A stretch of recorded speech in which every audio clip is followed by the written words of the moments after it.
Et oui, on continue à parler politique avec notre chroniqueur Mathieu Slama, essayiste, auteur de Adieu la liberté, paru aux presses de la Cité. Bonjour. Bonjour Yana.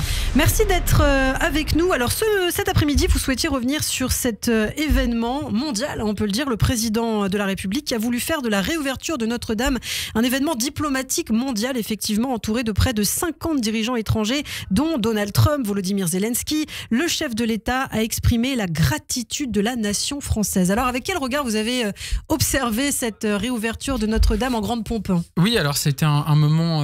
alors Emmanuel Macron aime toujours les symboles et les cérémonies. C'est, je pense, là-dedans qu'il est le meilleur, en tout cas qu'il se révèle le plus. Et c'est toujours par les cérémonies qu'une certaine manière, il aime faire passer des messages et il aime exprimer ce qu'il est réellement ou ce qu'il pense réellement, parce que sinon, c'est toujours un peu dur de savoir ce qu'il pense. Donc après les Jeux Olympiques, la cérémonie avait été particulièrement réussie.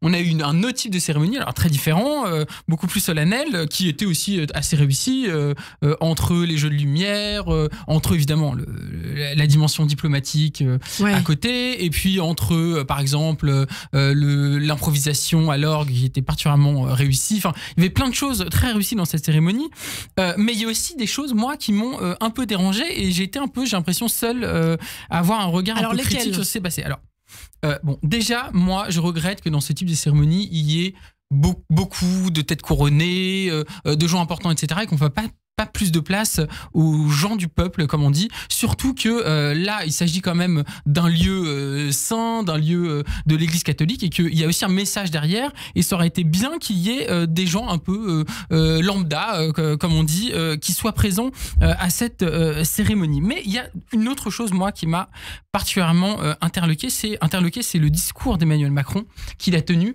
qui, je trouve, a révélé quand même à quel point Emmanuel Macron n'est pas du tout quelqu'un de progressiste. En 2017, il jouait sur l'ambiguïté gauche-droite, il a dimension de gauche, dimension de droite, etc. On voit aujourd'hui, bon, de par sa politique d'une part, mais aussi par tout un tas de choses que, en fait, Macron est profondément de droite et conservateur.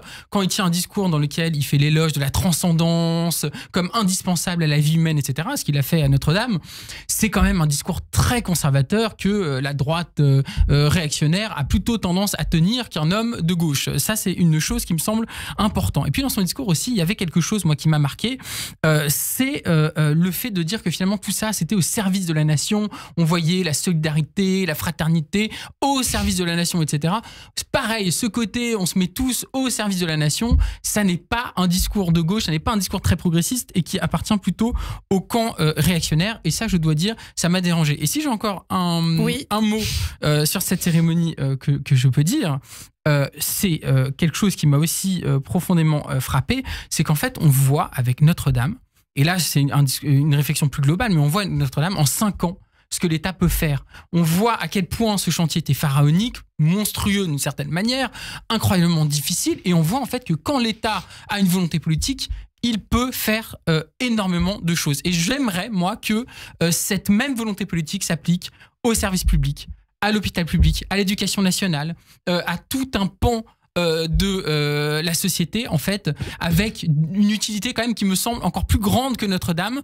Et donc, on voit bien quand même qu'il y a des choix politiques qui sont faits et que pour Notre-Dame, il y a eu beaucoup d'implications, y compris d'ailleurs de la société civile. C'est aussi peut-être un moyen pour Emmanuel Macron de revenir sur le devant de la scène internationale. Oui, bien sûr que c'était un moyen pour lui. Il a envoyé un message au monde et c'est une manière de faire parler de la France. Et puis en plus avec ce coup diplomatique, etc. Mais je le redis, ça serait bien aussi qu'il y ait davantage d'efforts qui soient faits pour les services publics. Je redis, l'hôpital public qui est en lambeaux, l'éducation nationale qui va mal, et tout un tas de domaines qui sont quand même en déshérence. Et on voit que les choix, quand l'État veut, il peut, pardon. Et c'est quand même aussi ce que nous montre Notre-Dame. Et moi, j'aurais aimé que cet effort soit aussi fait pour d'autres choses, comme, je le redis, les services publics, l'État de nos services publics. Des sujets, justement, sur lesquels devra travailler le prochain Premier ministre. Son nom est toujours attendu. Ce soir, peut-être, une semaine après la censure du gouvernement Barnier. Alors, il y a plusieurs noms qui reviennent, hein, Mathieu. On parle de François Bayrou, on parle de l'ancienne ministre de la Santé, Catherine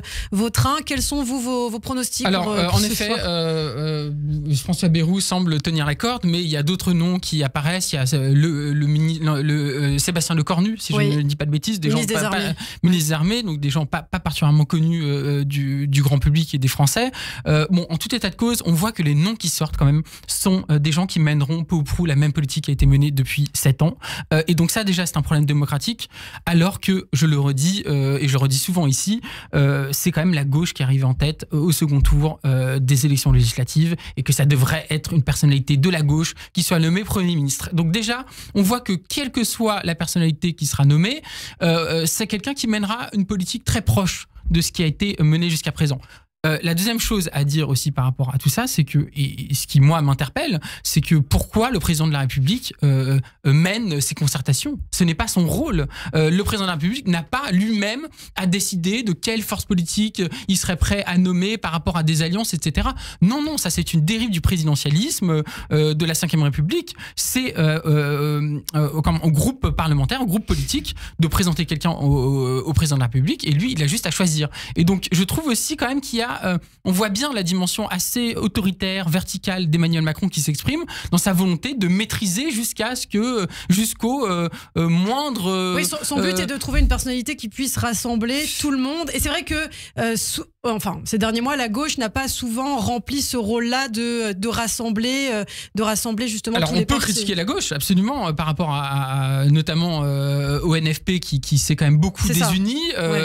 C'est vrai, toujours est-il qu'ils ont une candidate, Lucie Castet. Donc, dans l'absolu, si Emmanuel Macron était vraiment démocratique jusqu'au bout, il nommerait Lucie Castet et charge à elle ensuite et au NFP de trouver les compromis, les coalitions à l'Assemblée nationale. Mais en fait, la réalité, moi, je crois que c'est Emmanuel Macron ne veut surtout pas de la gauche au gouvernement, c'est tout. Il veut tout sauf la gauche, quelqu'un qui continue la politique qu'il a menée jusqu'à présent. Donc, et ce qui est intéressant, c'est ça le vrai problème. Ce qui est intéressant, c'est ce que disent les Français selon un sondage de l'Institut ELAB. 41% des Français plaident pour un chef de gouvernement qui ne provienne d'aucun parti politique. Oui, j'ai vu ça aussi. Qu'est-ce que vous en pensez ? J'ai vu ça.